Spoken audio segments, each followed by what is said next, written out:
Jon and Susan, thank you so much for taking time out of your schedule to be here and to talk with me today. You've been at Gateway through many stages of life.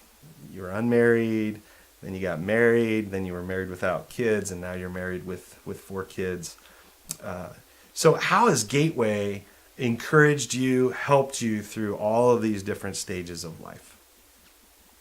I'll start. Coming out of college, I was really anxious to get involved. And Gateway was the second church I visited. The first church, I put on their little comment card, I wanted to get involved with the music ministry. I got a personal letter back from the pastor, which I really appreciate today. I didn't appreciate at the time so much because he said, well, we want you to go through these membership classes. And I was kind of like, I'm not interested in that. So coming to Gateway, being a church plant, we were meeting at Lancaster at the time, and I said, I'd like to get involved with the music if I can. Well, my first Sunday there was the last Sunday of their worship leader. So they said, great, hey, get involved. So we were pretty much, I think the next week we're up, I was up on stage helping with, we had like a little MIDI box, boom box there.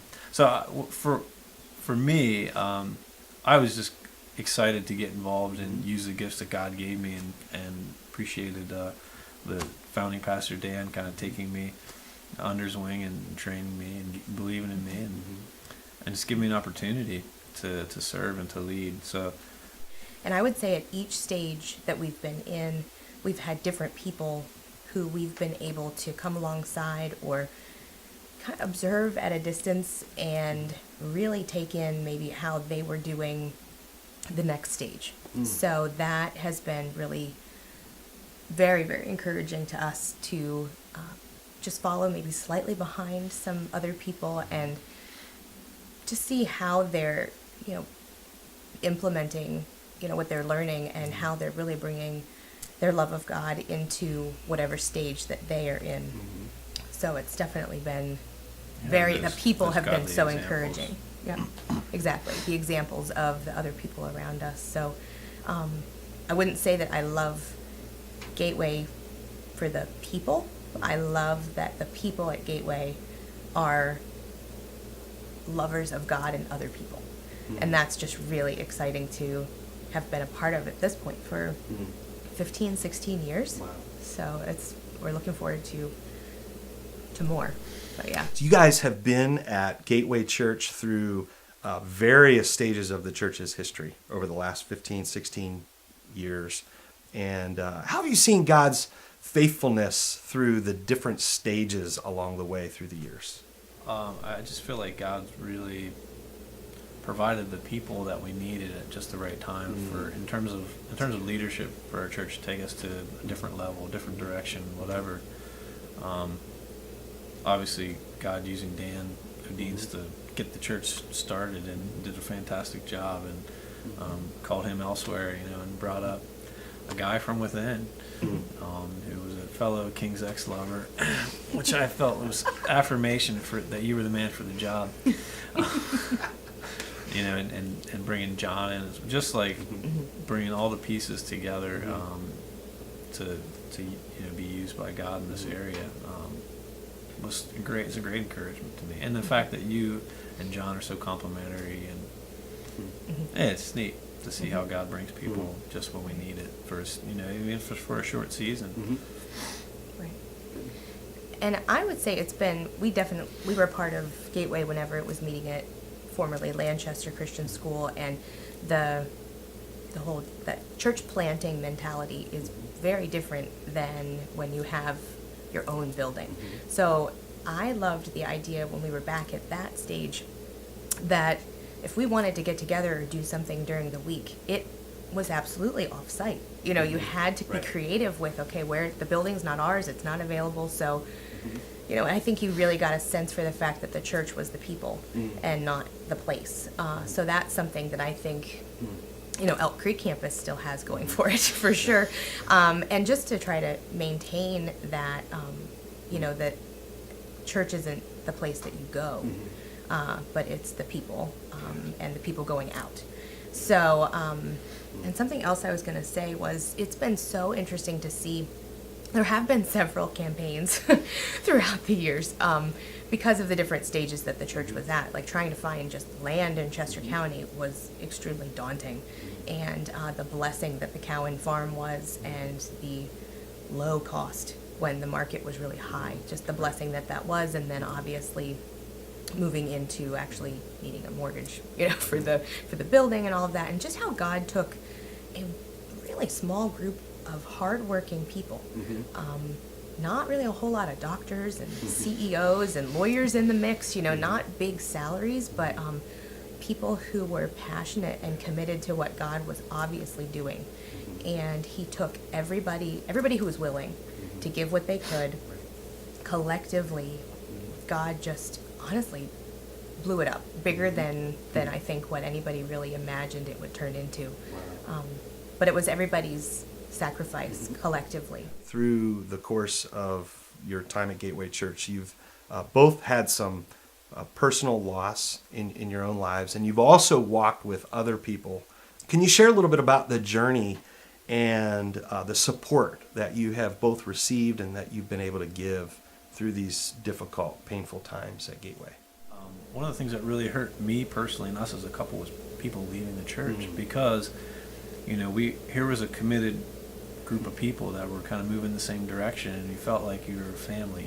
You were involved in small. Our ministry was our small group, and we were very committed to the music ministry, and that was what we did. Who we were identified us in large part.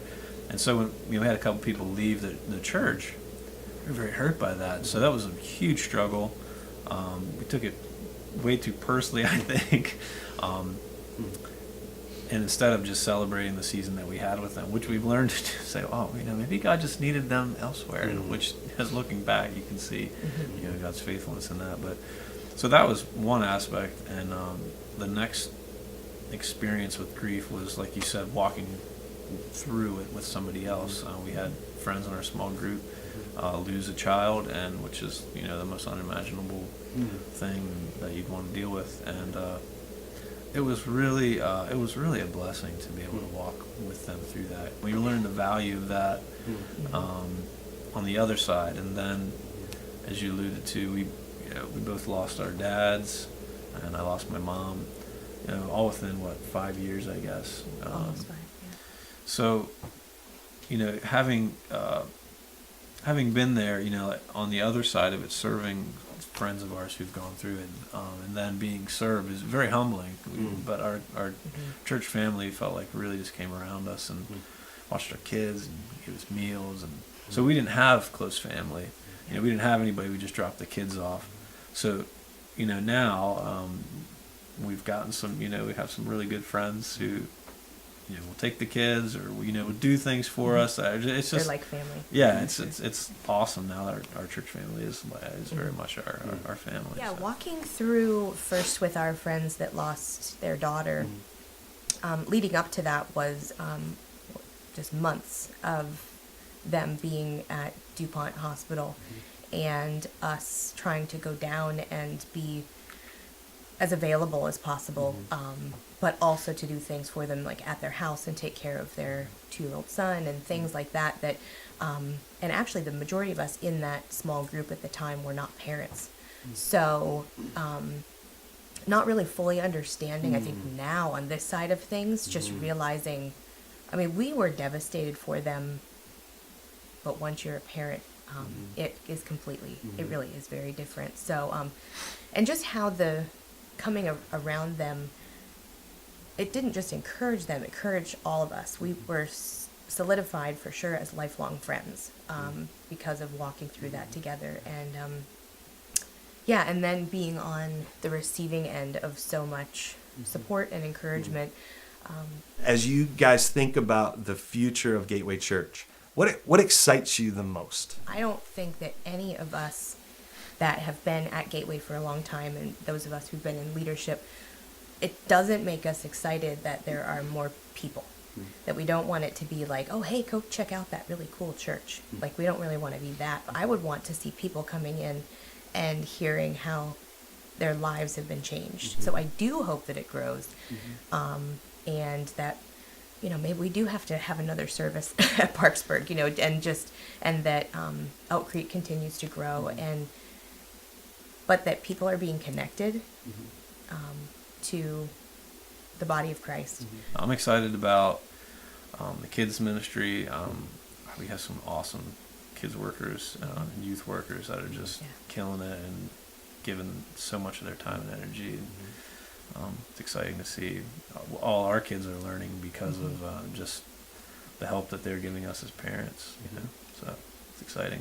Good. So Johnny, where as lead worshiper, where would you like to see the music ministry go and grow at Gateway Church? In general, I'd like to see people responding more passionately in our services, but also in not just in terms of the music, but in their whole lives, using their whole life as a worship response. Their job as worship, their parenting as worship, a living sacrifice.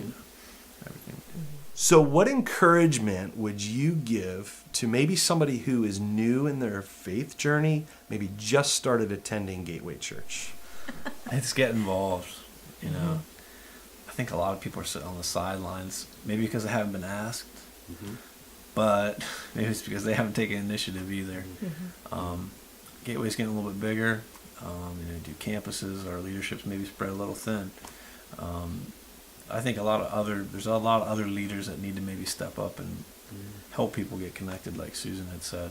The way that Dan had set things up at Gateway was, he was willing to support. If you feel like God is leading you in this way, if you see a need and you feel that you're equipped to, you just need people to come along and support you, then, we'll see where that goes. It's not just, we have to follow all of these policies and procedures and whatever.